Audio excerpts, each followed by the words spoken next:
Hari ini kumpulan kami akan menerangkan tentang beberapa bahagian dalam hukum wada'i, iaitu as-sabab, as-syarat, al-mani' dan as-sihah wal batilan. Bahagian hukum wada'i yang pertama ialah as-sabab. Saya akan menerangkan maksud as-sabab dari segi bahasa dan juga istilah. As-sabab dari segi bahasa ialah apa yang disampaikan dan dimaksudkan pada sesuatu. Seterusnya, as-sabab dari segi bahasa menurut pendapat ulama usul fiqh ialah sesuatu huraian yang jelas yang dijadikan asas untuk mencipta sesuatu hukum ataupun petunjuk kepada sesuatu hukum atau setiap sesuatu yang dijadikan Allah kewujudannya sebagai satu tanda. Jika tiada perkara tersebut, maka hukum ke atasnya juga tiada. Sebagai contoh, berlakunya zina telah mewajibkan hudud. Assalamualaikum warahmatullahi wabarakatuh. Saya Siti Syahira binti Daraman bernombor metrik 066087. Seterusnya saya akan membentangkan berkaitan sebab. Aqsamus sabab. Jika ditinjau dari perbuatan mukallaf atau bukan, maka sebab terbahagi kepada dua. Yang pertama, sebab laisa fi'lun lil mukallaf wala maqduran lahu. Sebab bukan perbuatan mukallaf dan di luar kemampuan.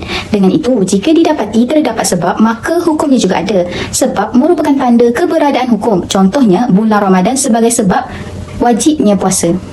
Yang kedua ialah sebab huwa fi'lun lil mukallaf wala maqduran lahu.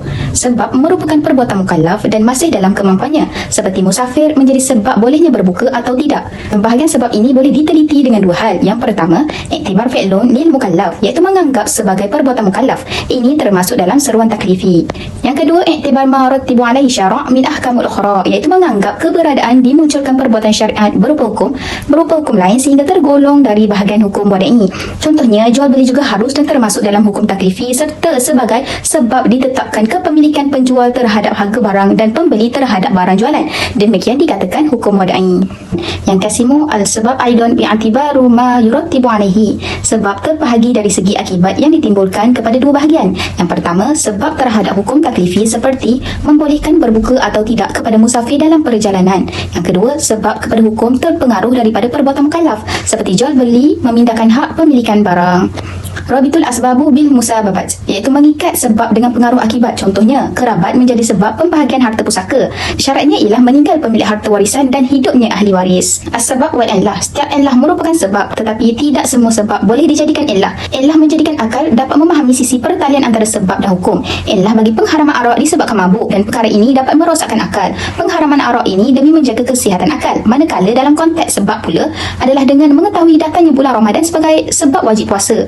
Dalam hal ini, akal tidak dapat mengetahui pertalian antara sebab datangnya bulan Ramadan dengan wajibnya puasa. Sekian saja, terima kasih. Seterusnya, bahagian kedua dalam hukum wada'i ialah as-syarat. Dari segi bahasa, syarat bermaksud tanda yang menjadi kelaziman dan kebiasaan. Manakala dari segi istilah, syarat membawa maksud sesuatu yang memerlukan kewujudannya untuk mewujudkan hukum yang di luar hakikat, iaitu hukum yang tidak berkaitan. As-syarat ini ialah sesuatu yang menjadi penanda pada adanya sesuatu yang lain. Contohnya, jika syarat ada, belum tentu sesuatu itu ada. Akan tetapi, jika syarat itu tidak ada, maka sesuatu itu pasti tidak ada. Sebagai contoh, wuduk sebagai syarat sah solat. Apabila kita ambil wuduk, jadi kita akan solat dan itu menjadi sebahagian daripada syarat sah solat. Akan tetapi, wuduk itu bukanlah sebahagian daripada hakikat solat. Dan ada kalanya kita ambil wuduk itu untuk melakukan ibadah-ibadah yang lain.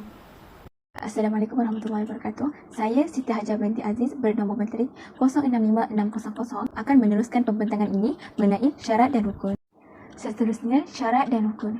Persamaan antara syarat dan rukun adalah syarat dan rukun itu menurut syarak menjadi landasan adanya sesuatu. Sedangkan perbezaannya adalah bahawa syarat terletak di luar hakikat. Contohnya, masalah ijab dan kabul dalam akad nikah, keduanya adalah rukun nikah kerana merupakan hakikat dari nikah itu. Sedangkan hadirnya dua orang saksi dalam akad nikah adalah syarat nikah kerana tidak termasuk hakikat dari nikah itu. Seterusnya, kita pergi kepada syarat dan sebab. Syarat dan sebab mempunyai persamaan, iaitu kedua-duanya berkaitan dengan sesuatu yang lain, yakni sesuatu itu tidak akan ada tanpa adanya syarat atau sebab. Akan tetapi, syarat atau sebab itu bukan bahagian dari hakikat sesuatu itu. Perbezaannya pula adalah sebab pasti menimbulkan akibat, iaitu musabab, kecuali jika ada penghalang, iaitu mani'. Sedangkan syarat tidak selalu menimbulkan akibat, iaitu masyru' nilai. Seterusnya, aqsamus syarti. Jika kita lihat hubungan antara sebab musabab, terdapat dua syarat, iaitu syarat bagi sabab dan syarat bagi musabab. Pertama sekali, syarat bagi sabab, iaitu syarat yang menjadi penyempurna sabab, menguatkan dan menjadi sebab sampai pada musabab. Yang seterusnya, syarat bagi musabab. Contohnya, dalam masalah waris, hak waris yakni musabab yang disebabkan oleh adanya hubungan kerabat atau ikatan suami isteri. Oleh itu, harus memenuhi syarat-syarat tertentu. Okey, seterusnya jika kita lihat dari asal muasal syarat. Syarat ni syarat terdapat dua jenis, iaitu pertama syarat ja'ali dan yang kedua syarat syar'i. Syarat-syarat ni iaitu syarat yang berasal dari syarak yang membawa maksud sesuatu itu boleh terwujud jika memenuhi syarat yang ditetapkan syarak. Contohnya, supaya anak kecil itu boleh menguruskan sendiri hartanya, maka dia harus memenuhi syarat yang ditetapkan syarak, iaitu mencapai umur balik. Syarat ja'ali pula syarat yang dibuat atas kemahuan mukallaf. Contohnya ketika mereka bersepakat adanya syarat yang tertentu ketika berakad dan bertransaksi dalam urus niaga. Atau syarat sepihak seperti syarat yang ditetapkan oleh wakif ketika wakaf. Syarat ja'ali ni ada dua jenis. Syarat ja'ali yang pertama dikenali sebagai syarat mu'allik. Syarat ini bukan syarat yang menjadi gantungan akad. Ia bermaksud ada tidaknya akad bergantung pada ada tidaknya syarat. Oleh itu, syarat seperti ini termasuk dalam kategori syarat bagi sabab. Contohnya, melakukan kafalah jika si penghutang tidak mampu membayar hutangnya. Syarat ja'ali yang kedua adalah syarat bersama dengan akad. Ia juga dikenali sebagai syarat al-muqtaran bil akad. Contohnya, jual beli dengan syarat pembeli menanggung harga barang atau dengan syarat penjual harus tinggal di tempat penjualan selama setahun. Sekian sahaja daripada saya. Terima kasih. Seterusnya, bahagian ketiga dalam hukum wada'i ialah al-mani', iaitu penghalang. Dari segi bahasa, al-mani' membawa maksud fa'il bagi man'u dan menghalang antara dua perkara serta menahan diri dari menghentikan sesuatu. Manakala, dari segi istilah, al-mani' membawa maksud sesuatu yang telah ditetapkan oleh syarak sebagai pencegah ataupun penghalang. Maksudnya di sini, jika mani' itu ada, maka hukum menjadi tidak ada dan sebab menjadi hilang ataupun terbatal. Assalamualaikum warahmatullahi wabarakatuh. Nama saya Nurul Fatih binti Ruslan, bernombor matrik 068058. Jadi, saya akan menerangkan tentang jenis-jenis mani'. Okey, seperti yang kita tahu, mani' ni dia terbahagi kepada dua, mani' hukum dan juga mani' sebab. Yang di mananya hukum jadi tak ada dan sebab jadi hilang atau terbatal sebab adanya mani' itu. Okey, saya jelaskan tentang mani' hukum. Sesuatu yang jadi pencegah kepada hukum tu, tapi sebabkan sesuatu tu ada hukum, jadi tak ada mani' ke atas dia. Okey, itu yang kita panggil sebagai mani' hukum. Yang kedua adalah mani' sebab. Mani' sebab ni adalah sesuatu yang mempengaruhi sebab-sebabnya, yang membuatkan sebab itu tidak berlaku dan menghalangi sebab untuk sampai pada musabab. Sebabkan mani' tersebut mengandungi pengertian yang bertentangan dengan hikmah sebab. Okey, jadi secara kesimpulannya, mukallaf ni boleh sengaja buat mani' ni terhindar daripada hukum syar'i sebab dia termasuk dalam hail. Hail ni maksudnya dia cari alasan untuk menghindari hukum. Syariat Islam pun kan dah larang hail dengan berlaku hail ni sebab dia berdosa. Contohnya, seseorang yang menghibahkan sebahagian harta kepada isterinya. Pada saat haul, hartanya tak mencapai nisab zakat. Kemudian masa haul ni pula dia minta isteri dia untuk kembalikan balik biar dia hindar daripada kewajipannya zakat. Jadi sebab itulah mukallaf ni tak boleh sesengaja ni buat mani' ni sebab mani' ni pun terjadi suatu tidak ke syariat. Okey, contoh bagi mani' hukum ni kita tahulah kan, mani' hukum ni kan dia buatkan sesuatu hukum ni terhalang untuk diterapkan. Okey, sebab kan mani' ni dia menyimpan makna yang kabur dan menyimpan hikmah hukum. Okey, contoh kat sini status sebagai ayah. Okey, seperti kita tahu, ayah ni kan dia jadi penghalang pada seseorang tu dihukum qisas walaupun dia dah bunuh anak dia secara sengaja dengan sedar. Dia cuma dikenakan hukuman lebih ringan, iaitu diat. Hikmah dari hukum qisas pun kita tahu kan dia mencegah dengan menghalang daripada pembunuhan. Sedangkan yang kita tahu sifat seorang ayah ni kan dia penyayang, dia simpati dekat anak dia. Lepas tu secara tak langsung sifat ni dia halang ayah, seorang ayah ni daripada dikenakan hukuman qisas. Okey, sebab itulah juga seseorang tidak akan membunuh anak kandung dia dengan tujuan dengan hikmah. Okey, oleh sebab itulah kalau ayah dia ni tetap kena jatuhkan hukuman qisas sebabkan bunuh anak dia, dia jadi bertentangan dengan tujuan hikmah berlakunya qisas ni. Sebab seseorang kan takkan bunuh anak kandungnya sendiri dengan sengaja, yang boleh jadi alasan berlakunya qisas ni. Sebab kita tahu kan kalau ayah bunuh anak dia kan kadang-kadang untuk menasihati dia. Okey, jadi sebab itulah jadinya pengecualian. Dan kita tahu adalah ayah adalah sebab adanya kehidupan anak. Oleh sebab itulah anak ni tak ada jadi sebab kematian ayah dia.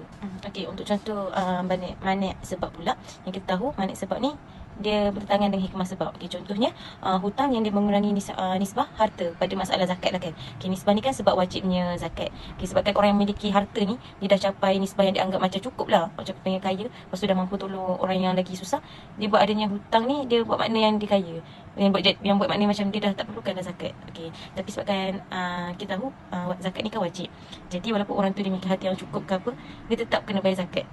Sebab itulah dia panggil mani' sebab.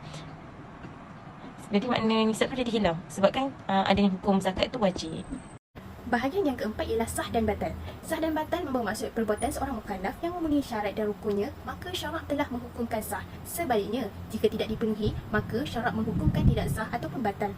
Sah di sini membawa maksud perbuatan itu bertepatan syarak. Jika perbuatan itu ialah ibadah, maka seorang mukallaf tidak mempunyai tanggungan lagi setelah dia melakukannya. Sebagai contoh, melakukan solat mengikut rukun dan juga syaratnya, maka mukallaf tersebut terlepas dari kewajipan solat itu, tetapi hanya satu solat itu sahaja.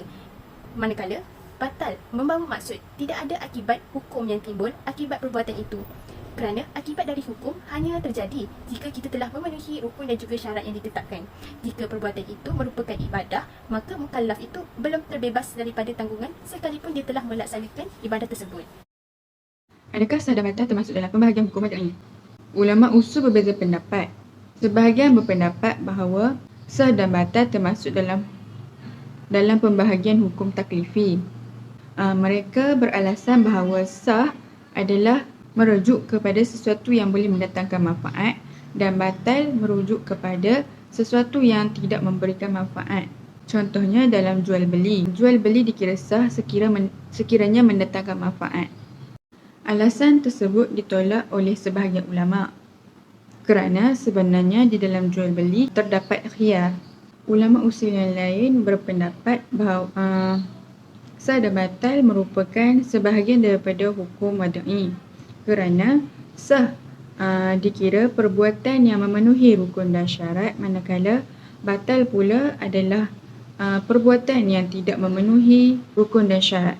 Batal dan fasad. Menurut jumhur ulama, batal dan fasad mempunyai satu makna. Contohnya jual beli orang gila dan bangkai. Jual beli tersebut merupakan jual beli yang batal kerana tidak memenuhi rukun-rukunnya. Yang kedua adalah mazhab Hanafi.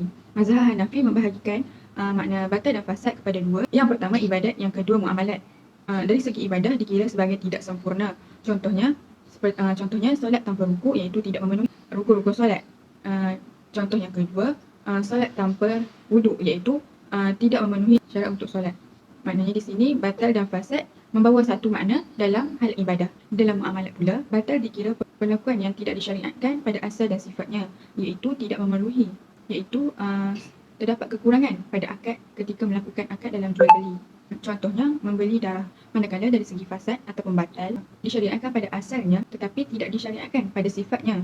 Kekurangannya adalah yang melibatkan sifat-sifatnya, iaitu syarat-syaratnya sahaja. Seperti contoh, membeli 1 dirham bersamaan dengan 2 dirham. Hukum asalnya adalah harus jual beli mata wang, tetapi tidak dibenarkan berlakunya pertambahan nilai dalam pertukaran mata wang yang sama.